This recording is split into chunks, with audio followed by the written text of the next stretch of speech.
ଆଜି ସନ୍ଧ୍ୟାରେ ମୁଁ ଟ୍ୟୁସନ ଛୁଟି କରି ଯେତେବେଳେ ଫୋନ ଦେଖୁଥିଲି ମୋ ଫୋନରେ ବାରମ୍ବାର ଖାଲି ଖାଇବା ଜିନିଷ ଗୁଡା ହିଁ ଆସିଥିଲା। ସେ ଖାଇବା ଜିନିଷକୁ ଦେଖି ମୋର ବି ଇଚ୍ଛା ହେଲା କିଛି ଖାଇବା ପାଇଁ। ମୋ ଘର ଲୋକ ସନ୍ଧ୍ୟା ହେଲା ମାନେ ଝିଅ ଛୁଆ ଘରୁ ବାହାରିବା ଠିକ ନୁହେଁ, ସେଥିପାଇଁ ଘରେ ରହିବି, କିଛି ତ ଗୋଟେ ଖାଇବାକୁ ହବ। କଣ ଖାଇବି ଆଇଡିଆ। ଚାଲ ଖାଇବା ପଟାଟୋ ସ୍ପ୍ରିଙ୍ଗ। ପଟାଟୋ ସ୍ପ୍ରିଙ୍ଗ କରିବା ପାଇଁ ମୁଁ ଆଳୁରେ ଚୋପା ଛଡେଇ ଦେଇ ତାକୁ ପାଣିରେ ପକେଇଦେଲି।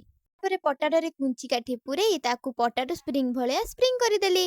ତାପରେ ଆଉ ଗୋଟେ ପାତ୍ର ନେଇଥିଲି ମଇଦା, ସେଥିରେ ପକେଇଥିଲି କର୍ନଫ୍ଲାୱାର, ସେଥିରେ ସ୍ୱାଦ ଅନୁସାରେ ଲୁଣ, ଆଉ ଟିକେ ବ୍ଲାକ୍ ସଲ୍ଟ, ତାପରେ ଟିକେ ଚାଟ୍ ମସଲା, ଲଙ୍କା, ତାପରେ ସେଥିରେ ପାଣି ପକେଇ ମୁଁ ତାକୁ ଗୋଳେଇ ଦେଲି। ଆଉ ଲାଷ୍ଟରେ ପକେଇଥିଲି ଟିକେ କଲର ମସଲା।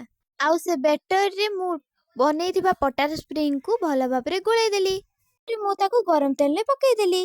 ରେଡି ହେଇଗଲା ଆମ ପଟାଟୋ ସ୍ପ୍ରିଙ୍ଗ। ସେଥିରେ ମୁଁ ଟିକେ ଚାଟ୍ ମସଲା ପକେଇଦେଲି, ତା ଉପରେ ଟିକେ ଟମାଟୋ ସସ୍ ପକେଇ ଦେଇ ରେଡି କରିଦେଲି ମୋ ପଟାଟୋ ସ୍ପ୍ରିଙ୍ଗ। ତାପରେ ମୁଁ ଟେଷ୍ଟ କଲି କେମିତି ମୁଁ ପଟାଟୋ ସ୍ପ୍ରିଙ୍ଗଟା ବନେଇଛି।